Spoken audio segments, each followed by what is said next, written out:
But let's talk now to criminal barrister James Oliviera-Agnew. James, very good evening to you. Thanks for joining us. I suppose what Ralph Bulger might have wanted to say was, never mind throwing away the key, it would be nice to think that the parole board, having seen him now, I think for the third time, might regard just looking at him again as a bit of a waste of time.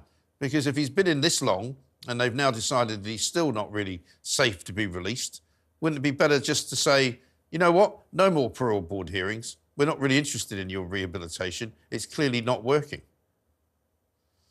Yeah, absolutely. I mean, good evening, Mike. Thanks for having me on again. It's obviously one of those cases that's always got a public emotion to it.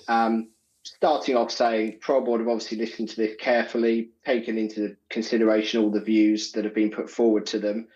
One of the things that they've said quite tellingly is that they felt he had an inability to be open and honest with anybody, the parole board, those around him, those within prison.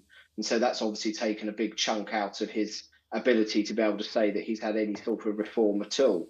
But I can understand the position people take. You know, this is a person who, on the parole board's own view, doesn't deserve to be out in public. And they've taken that view to make sure the public is safe, and that's their role and responsibility. So I can entirely see that view of it. Of course, we have guidelines, we have sentences, we have ways that we deal with people in custody, out of custody. The parole board are bound by those. But certainly you can see the argument at this stage of saying that given what's happened in the past and how this has been progressing forward, it's very difficult to see how the parole board could have taken any other view on that. Yes. And I mean, we see calls for transparency in almost every area of government, but nobody seems to call for transparency when it comes to parole boards. They don't demand to know who's on them, and I can see why they might not want to do that. But surely we have a right to know exactly why the parole board has made a particular decision and what they've based it on, because that may have some bearing on what happens next. It's certainly, those of us within the criminal justice system have always said transparency is a vital part.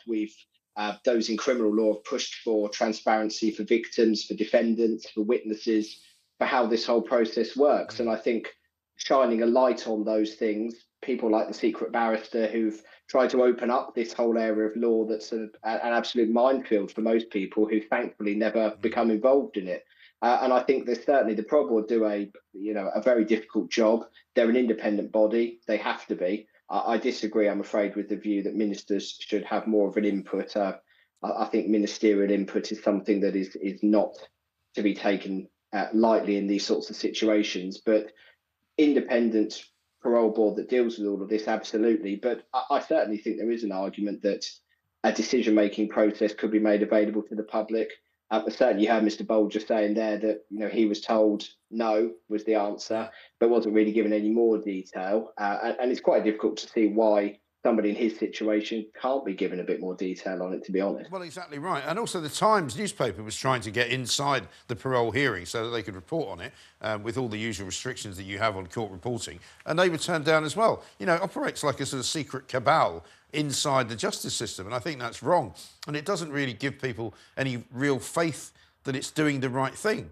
Because it seems bonkers to me to have a guy like Venables who comes out twice and is recalled twice, and seemingly that doesn't have any bearing really on when his next parole hearing is. It's going to be in another 2 years. Well, I think it shouldn't be. I think it should be at least in another 10 or 15 years.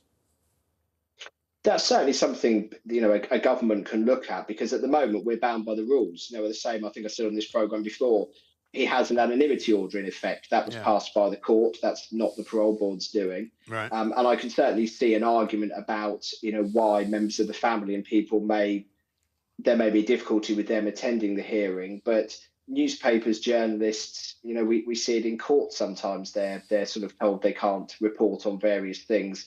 Sometimes there's reasons for it, but the criminal justice system works because public have faith in it. Right. Once you lose that contract, the public will lose faith in the justice system. I would say at this point in time, one of the things that I read about with this hearing in particular was his mother saying that the delays and just waiting so long for everything has been problematic, and that's a problem throughout the whole criminal justice system. There's nearly 5,800 trials waiting to be heard. There's funding needs to be put in place for all of those Yeah. things, and the justice system itself needs to be properly supported. But I think that they've made the right decision, obviously, the parole board. But there's always going to be question marks if it's not transparent as to how they've come to that decision, what they've taken into account.